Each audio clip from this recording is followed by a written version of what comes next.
성경 말씀을 봉독합니다. 신약성경 고린도전서 15장입니다. 신약성경 282페이지 고린도전서 15장 9절 10절 말씀입니다.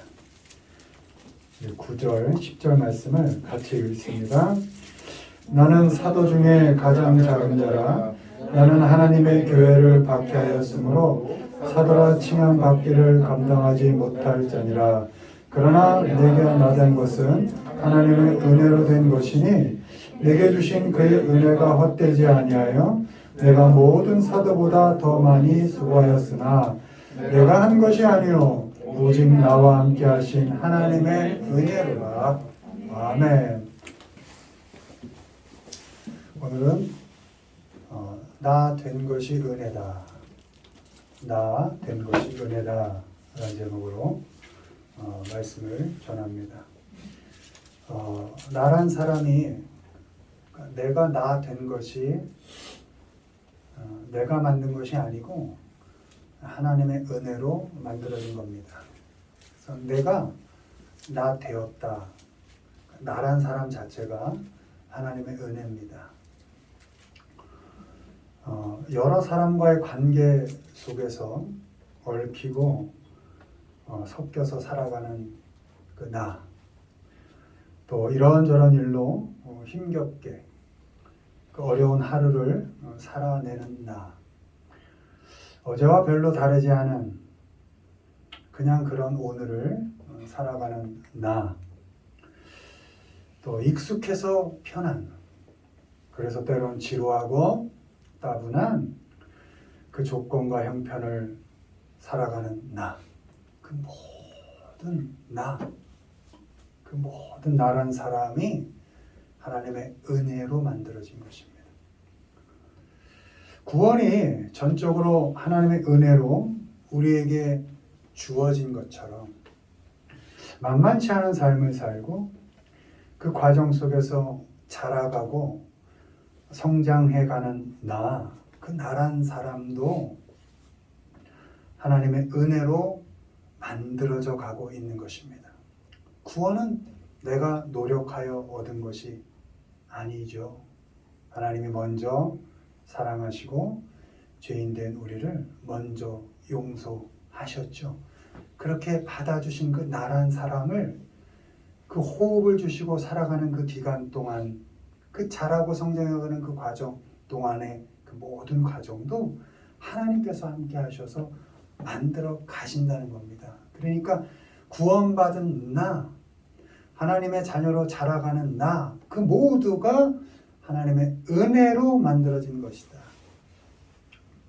단 하나도 하나님의 은혜 없이 된 것이 없기 때문에 내가 처한 상황과 형편이 좀 불만족스럽고 또 만나고 함께하는 사람이 내 마음에 들지 않고 또 나 스스로 내가 싫어질 때에도 그 지금 그 오늘의 나란 사람이 하나님께서 그렇게도 끔찍이 사랑하셔서 은혜로 정성껏 만들어내신 모습이라는 것을 잊지 않아야 합니다.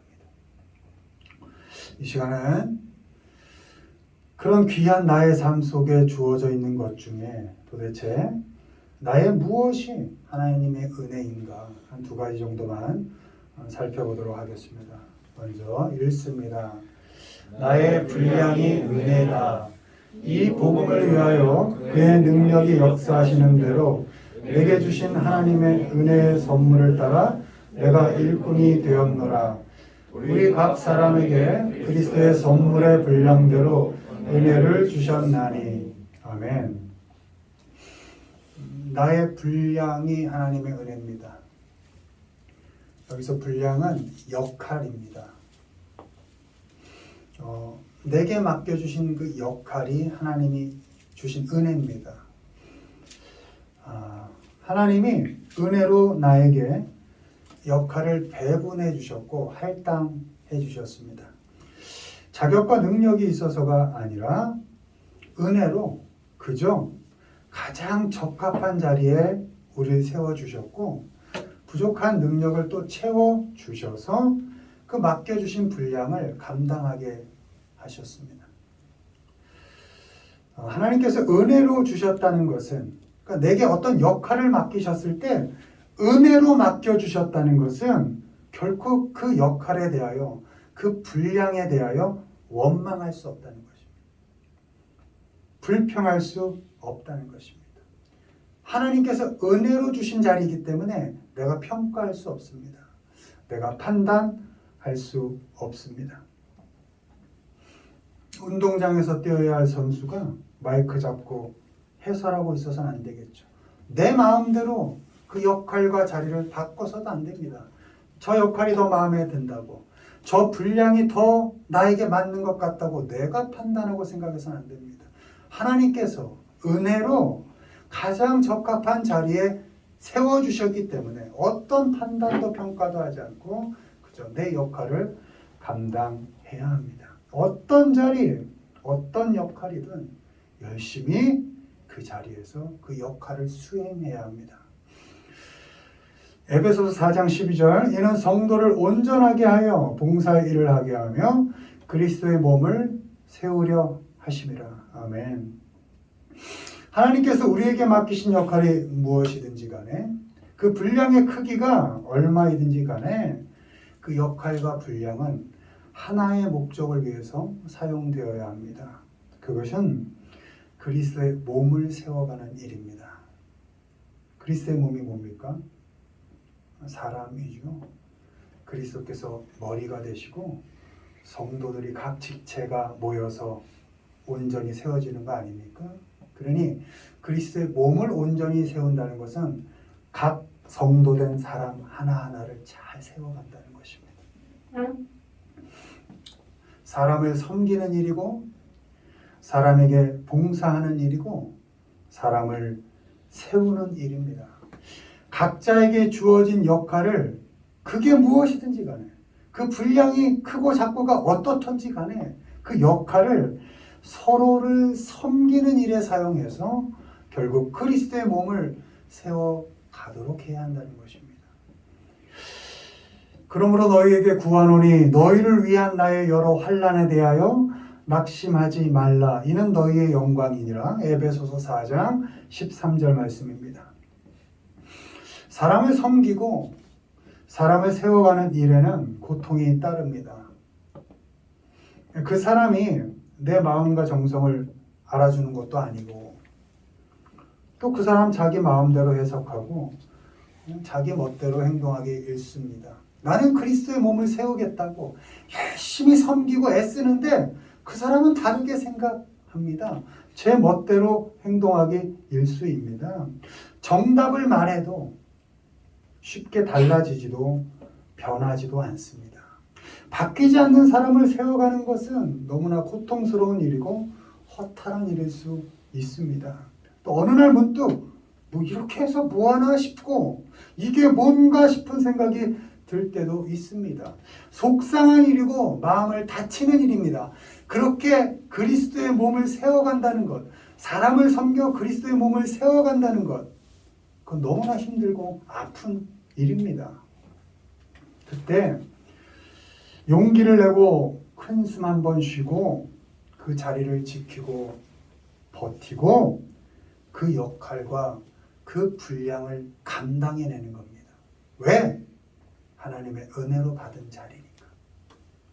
하나님의 은혜로 맡기신 역할이니까.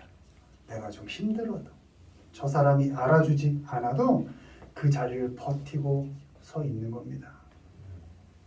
주님께서 모욕을 견디시고 비난을 버텨서 십자가를 지키심으로 우리를 죄에서 건져내신 것처럼, 사람이라는 것은 견뎌서 섬기고 자리와 역할은 버텨서 감당하는 겁니다. 여러분, 사람은 견뎌내는 겁니다. 그러면서 섬기는 겁니다. 그럴 때 그리스도의 몸이 건강하게 세워져 가는 것이고, 내 자리와 역할은 만만하지 않습니다. 마음에 드는 자리가 어디 있습니까? 때문에 버티는 겁니다. 버티면서 감당해 가는 겁니다. 아, 이 자리가 내 그릇으로 감당할 자리가 아닌데, 내가 더 큰 사람인데, 난 더 큰 일에 쓰일 사람인데, 아, 이 작은 일. 아닙니다. 하나님께서 은혜로 주신 자리입니다. 버텨야 하는 겁니다. 감당하는 겁니다. 견뎌내는 겁니다. 하나님께서 어떻게 일을 만들어 가실지 모르는 일이기 때문에 하나님은 다 알고 계시죠. 우린 모르지만 그 작은 일처럼 여겨지는 그 자리를 지켜내고 그 작은 사람 하나를 섬겨낼 때 하나님께서 유기적으로 그 모든 역할들을 작동하게 하셔서 결국 하나님의 나라를 세워 가신다는 겁니다. 그렇게 아프고 힘들게 감당한 하루하루가 쌓여서 사람이 세워져 가고 자라져 가고 성장합니다. 그렇게 그리스도의 몸이 건강하게 세워져 가는 것입니다. 바라기는 하나님께서 우리에게 은혜로 역할과 분량을 주셨습니다. 그 역할이, 그 맡기신 역할이 무엇이든지 간에 내 자리가 아닌 것 같고, 저기가 더 맞는 것 같고, 저 사람 역할이 더 나에게 맞는 것 같고, 그런 생각이 들 때에도 아니지, 하나님께서 여기 지키라고 하신 거지, 하나님께서 저 사람 섬기라고 맡기신 거지 라고 생각하면서 한 사람 한 사람을 잘 섬겨가면서 그 맡은 자리에서 그리스도의 몸을 건강하게 세워가시는 우리 모두가 되기를 주님의 이름으로 축원을 드립니다. 아멘. 두 번째, 무엇이 은혜인가? 읽습니다. 나의 약함이 은혜이다. 나에게 이르시기를 내 은혜가 네게 족하도다. 이는 내 능력이 약한 데서 온전하여 짐이라 하시니라. 그러므로 도리어 크게 기뻐함으로 나의 여러 약한 것들에 대하여 자랑하리니 이는 그리스도의 능력이 내게 머물게 하려 함이라.